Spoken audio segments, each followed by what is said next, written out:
முன்னாள் மத்திய அமைச்சரும் மூத்த வழக்கறிஞருமான பாஜகவினுடைய தலைவருமான சுப்பிரமணியன் சுவாமி அவர்கள் நம்மோடு இணைந்திருக்கிறார்கள்.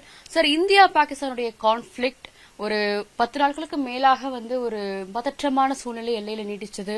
மத்திய அரசினுடைய முடிவுகள், பல்வேறு முடிவுகள் எடுக்கப்பட்டு எதிர்த்தாக்குதல் நம்ம நடத்தியிருக்கோம். இந்த விவகாரத்துல மத்திய அரசின் நடவடிக்கைகள் நீங்க எப்படி பாக்குறீங்க?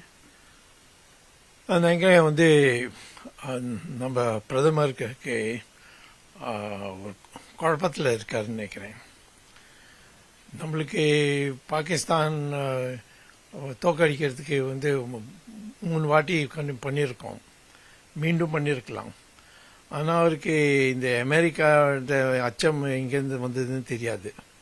அமெரிக்கா ஒன்றும் பண்ண முடியாது இங்கே. ஆனால் என்னமோ மோடி மேலே அவருக்கு என்னமோ ஒரு என்ன சொல்றது, இந்த எங்கேயோ ஒரு ஒரு ஹோல்டு இருக்கு. அதில் அவர் பயப்படுறாரு, எங்கேயாவது அமெரிக்கா என்னோட நான் மறைச்சி வச்சுன்றதை வெளியில் எடுத்துடுவான்னு. அப்படி தான் தெரியாது எனக்கு. நான் நினைக்கிறேன் இந்த இந்த மோடியோட பேரே கெட்டு போகிறது வர 10 நாளுக்குள்ள. ஏனென்றால் அவர் பாகிஸ்தானோட சந்தி போட்டான்னா யாருமே ஒத்துக்க போகிறதில்லை. ஏற்கனவே அவரோட பதவியிலிருந்து நீக்கப்பட வேண்டும்னு பேச்சு நடந்துட்டு வந்தது. அதுக்குள்ளே இது ஒருத்தம். இதில் அவர்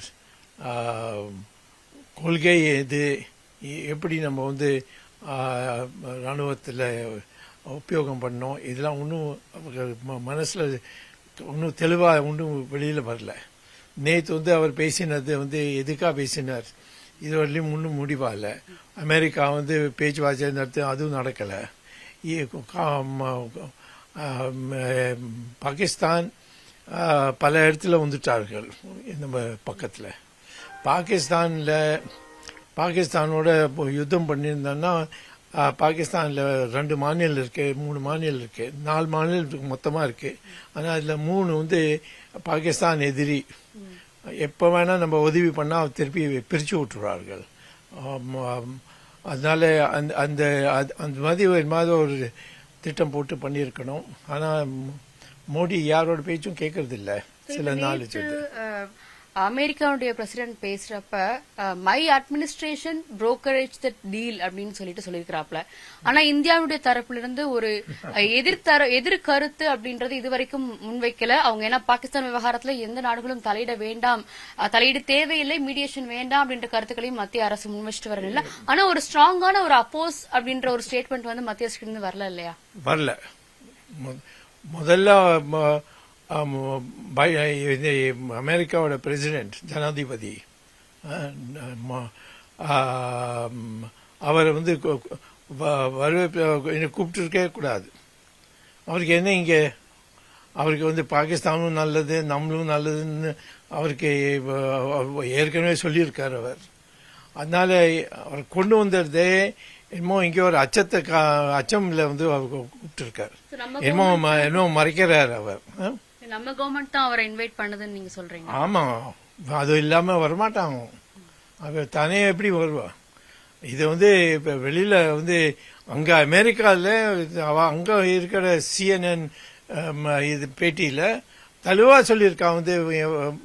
நம்மள மோடி கூப்பிட்டார்கள், அதுக்காக அங்க போனோம், பேசி எல்லாத்தையும் சமாதானம் பண்ணிட்டு வந்திருக்கோம்னு. என்ன சமாதானம் நடந்திருக்கு? இந்த 26 பேரோட கொலை நடந்தது. 4 பேர் பண்ணா, அந்த 4 பேரை பிடிக்க முடியல. இல்லாட்டா அது ஒரு கண்டிஷனை போட்டிருக்கணும்.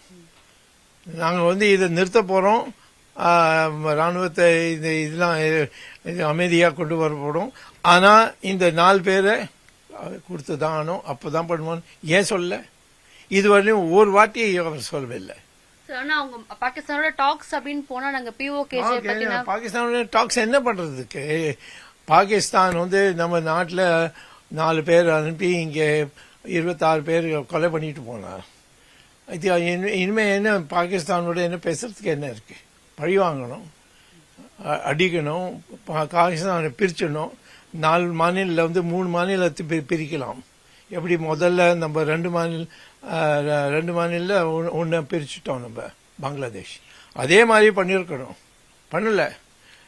அதனால இவர் யாரையோடையும் பேசுறதையும் இல்லையே. திஸ் இஸ் அட்மினிஸ்ட்ரேட்டிவ் மிஸ்டேக் அப்படின்னு சொல்றீங்க. இது வந்து பெரிய பிக் மிஸ்டேக். இதுக்காக இவர் பிரதமராக இருப்பாரா இல்லையா 10 நாளுக்கு அப்புறம் எனக்கு தெரியாது. Okay, how are you looking? Tamil Nadu அரசியல் நீங்க எப்படி பார்த்துட்டு இருக்கீங்க? நெக்ஸ்ட் இயர் எலெக்ஷன் வரப்போது, அதற்கான எல்லா பணிகளும் தற்பொழுது நடந்துட்டு இருக்கு இல்லையா? நம்மளோட பிஜேபியோட இப்போ புது தலைவர், அவருக்கு ஒரு சான்ஸ் கொடுக்கணும். அதனால நம்ம எல்லாரும் உதவி பண்ணலாம். இதுவரையிலும் யார் இருந்தாலும் அவள்கிட்ட நாங்கள் நான் மாதிரி ஒரு அரசியல்வாதி அங்கே ஒரு ஈடுபாடே இல்லை. ஏன்னா இவெல்லாம் வந்து கேட்கறதுக்கும் இஷ்டம் இல்லை. இங்கே வந்து காக்கா பிடிச்சிட்டு அப்புறம் என்ன பண்ணுறானோ அப்படின்னு தான். ஆனால் இவர் இப்போ புதுசாக வந்த நயனா நாகேந்திரன், அவர் வந்து பழைய அவருக்கு வந்து அனுபவம் நிறைய இருக்கு. அதனால அவருக்கு உதவி கொடுத்து எப்படியாவது ஒரு பெரிய அளவுக்கு நம்ம எம்எல்ஏஸ் ஜெயிச்சோம்னா நம்ம இல்லாமல் யாருமே ஆட்சியை உருவாக்க முடியாது. அது மாதிரி திட்டம் போட்டு நம்ம செய்ய வேண்டும். டிஎம்கே ஒரு அட்மினிஸ்ட்ரேஷன் எப்படி பாக்குறீங்க சார்? கண்டினியூஸா செந்தில் பாலாஜி, பொன்முடின்னு அமைச்சர்கள் தொடர்ந்து பதவி விலகிட்டு இருக்காங்க. பல்வேறு மாற்றங்கள் அங்க நடைபெற்று வருது. டிஎம்கேக்கு ஒன்னே கொள்கையே கிடையாது. அரசியல் கொள்கை இருக்கா? இல்லை. யாராவது என்னோட டிபேட் பண்றதுக்கு தயாரா? இல்லை. விலைவாசி கட்டுப்பாடு கொண்டு வந்தானா அதுக்கும் ஒன்றும் தெரியாது. சும்மா ஒரு டிஎம்கே ஒரு தாழ்த்தப்பட்ட மக்களோட கட்சி, அதை சொல்லி அவ ஜெயிச்சுன்னு வர்றார்கள். வேற ஒன்றும் வித்தியாசம் இல்லை. பல்வேறு கருத்துக்களை நம்மோடு பயிர்ந்தவர்கள். நியூசிலாந்து செய்திகளுக்காக ஒளிப்பதிவர் கார்த்திகுடன், டெல்லியிலிருந்து சுசித்ரா.